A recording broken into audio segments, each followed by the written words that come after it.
একদিনে দুটি নির্বাচন, একটা ছিল সংসদ নির্বাচন আর একটা সংস্কার পরিষদের নির্বাচন। গণভোট, দুইটা ব্যালট পেপার ছিল, জনগণ দুইটাতেই রায় দিয়েছে, কেউ একটাতে রায় দেয়নি।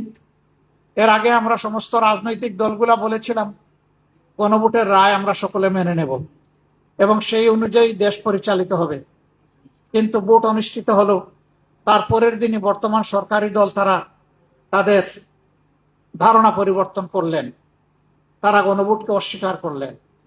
দুটি শপথ নেওয়ার কথা, একটা নিলেন আর একটা নিলেন না। কেন নিলেন না তার ব্যাখ্যা তারা ইতিমধ্যে দিয়েছেন। তারা বলেছেন নির্বাচন হওয়ার স্বার্থে তারা জনগণকে অনেক কিছু বলেছেন, আসলে এটা তাদের মনের কথা নয়। যদি রাজনীতিবিদরা এরকমই জনগণকে ধোঁকা দিয়ে থাকেন, তাহলে রাজনৈতিক প্রতিষ্ঠানের উপর জনগণের আস্থা তৈরি হবে কিভাবে? আমরা বিস্মিত, আমরা নিন্দা জানাই, ঠিক হয়নি জনগণকে এইভাবে ধোঁকা দেওয়াটা। আপনারা দেখেছেন সংসদের ভিতরে গণভোটের গণরায়, যা 68.6% মানুষ ভোট দিয়ে হা বলেছিল, তার পক্ষে বিরোধী দলের অবস্থান ছিল ঐক্যবদ্ধ এবং স্পষ্ট। আমরা আলোচনা করেছি, কিন্তু 2/3 জুড়ে সরকারি দল আমাদের দাবি অগ্রাহ্য করে বাস্তবে জনগণকে অপমানিত করেছে। গণভোটের রায় ব্যর্থ হওয়ার দলিল বাংলাদেশেও নাই, বিশ্বেও নাই। গণভোট বাংলাদেশের মতন ছিল না, এটি 4র্থ গণভোট। এর আগে 3টে গণভোট অনুষ্ঠিত হয়েছে এবং যথারীতি তার গণরায় বাস্তবায়িত হয়েছে, কিন্তু এবারে সেই প্রথমে বিপত্তি ঘটল। আমরা জানি কি জন্য ঘটেছে। আমরা যা আশঙ্কা করেছিলাম এখন তা স্পষ্ট হয়ে উঠেছে সমাজে।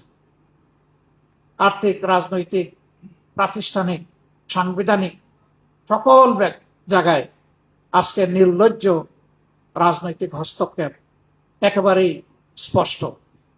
সেন্ট্রাল ব্যাংক থেকে শুরু করে বিভিন্ন ব্যাংক, বীমা কর্পোরেশন, এই সবগুলা আজকে সেই থাবা বিস্তৃত হচ্ছে এবং সমাজের অপরাধী লোকদেরকে গুরুত্বপূর্ণ জায়গায় বসিয়ে দেওয়া হচ্ছে, যাদের বিরুদ্ধে অপরাধ বিভিন্নভাবে প্রমাণিত। এইভাবে যদি দেশের অর্থনৈতিক ব্যবস্থাপনার উপর রাজনৈতিক অনিবার্য হস্তক্ষেপ অব্যাহত থাকে, তাহলে ইতিমধ্যেই অর্থনীতির 2 অঙ্গের এক অঙ্গ মাটির সাথে পড়ে গড়াগড়ি বাজছে, স্টক মার্কেট, আরেকটা অঙ্গ ব্যাংক, বীমা কর্পোরেশন। এইটাও যদি এলোমেলো বিধ্বস্ত হয়ে যায়, তাহলে জাতির গন্তব্য কোথায় গিয়ে দাঁড়াবে? মূল দায়িত্ব সরকারি দলের, তারা এই দায়িত্ব এখন পর্যন্ত পালন করার কোনো সদিচ্ছা তাদের ফুটে ওঠেনি। কিন্তু আমরা এই দেশকে ভালোবাসি। এই দেশকে ভালোবাসার কারণেই আমরা মনে করি যে আগামী বাজেট কেমন হওয়া উচিত সেই ব্যাপারে জনগণের অভিপ্রায়কে অনুধাবন করে জনগণের সামনে আমাদের চিন্তাগুলো পেশ করা উচিত। এটি বাজেট নয়, এটা বাজেটের পূর্ব ধারণা। এখান থেকে যদি সরকার ভালো কিছু পিক আপ করেন, জনগণ উপকৃত হবে। এটা কোনো দলের বিষয় নয়। আমরা এই বাজেট কোনো দলের জন্য দিচ্ছি না। এই বাজেট 18 বা 20 কোটি মানুষের জন্য হতে পারে।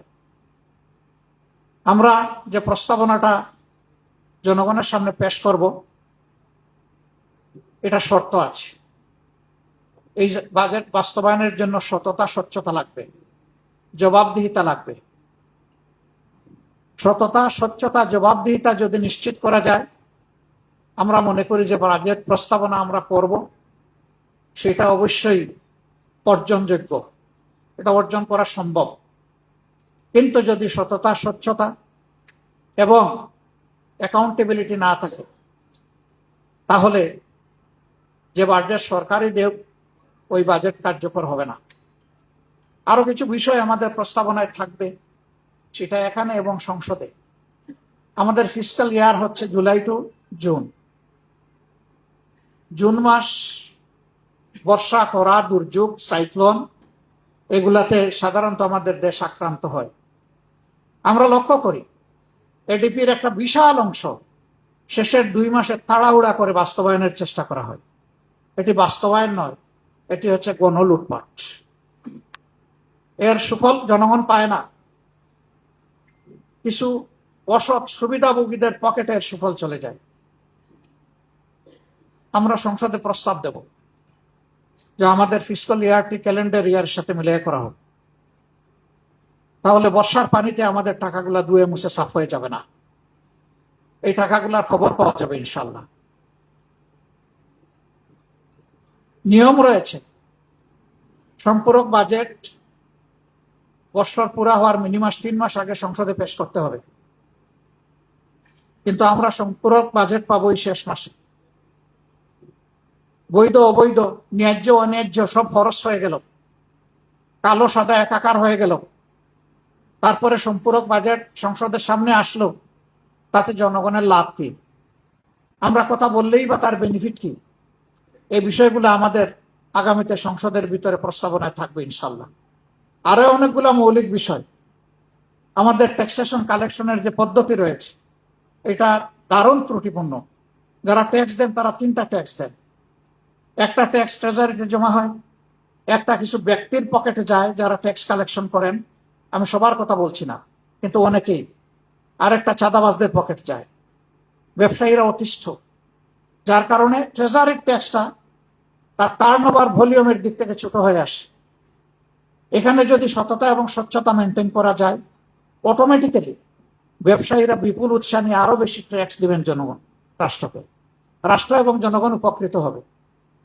তাছাড়া ট্যাক্স বেসও সম্প্রসারণ করার প্রয়োজনকে আমরা অস্বীকার করি না, এই সবগুলোই আমাদের কনসিডারেশনে ইনশাল্লাহ থাকবে। এই সবগুলা সামনে রেখেই আজকে আমরা প্রিয় দেশবাসীর কাছে জনবান্ধব একটি বাজেট প্রস্তাবনা আমাদের বিবেচনায় আমরা পেশ করতে যাচ্ছি। এর আসল বিচারক হবেন জনগণ।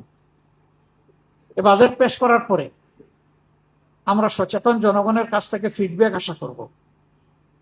আমাদের কোনো প্রস্তাবনা তাদের কাছে ভালো লাগলে সেটা বলার দরকার নেই, কিন্তু কোনো প্রস্তাবনা যদি জনস্বার্থের বিপক্ষে হয় তারা যেন আমাদের দৃষ্টি আকর্ষণ করে, আমাদের সমালোচনা করে, আমাদেরকে সহযোগিতা করে। আমরা দৃষ্টি আকর্ষণ এবং সমালোচনাকে অভিনন্দন জানাবো, এখান থেকে শিখব, আমাদের জ্ঞানের ঘাটতি পূরণ করব, জনগণের জন্য আগামীতে আরো সুন্দর এবং আরো পরিপূর্ণ চিন্তা করার প্রয়াস পাব। আজকের এই সম্মেলনে আপনারা যারা এসেছেন, আবারও সবাইকে আমাদের পক্ষ থেকে কৃতজ্ঞতা এবং অভিনন্দন জানিয়ে আপাতত আমার বক্তব্য এখানেই শেষ করছি। আল্লাহ তাআলা আগামীতে মিলেমিশে জনগণের আকাঙ্ক্ষার একটা বাংলাদেশ আমাদেরকে গড়ে তোলার তৌফিক দান করুন। আসসালামু আলাইকুম ওয়া রাহমাতুল্লাহি ওয়া বারাকাতুহু।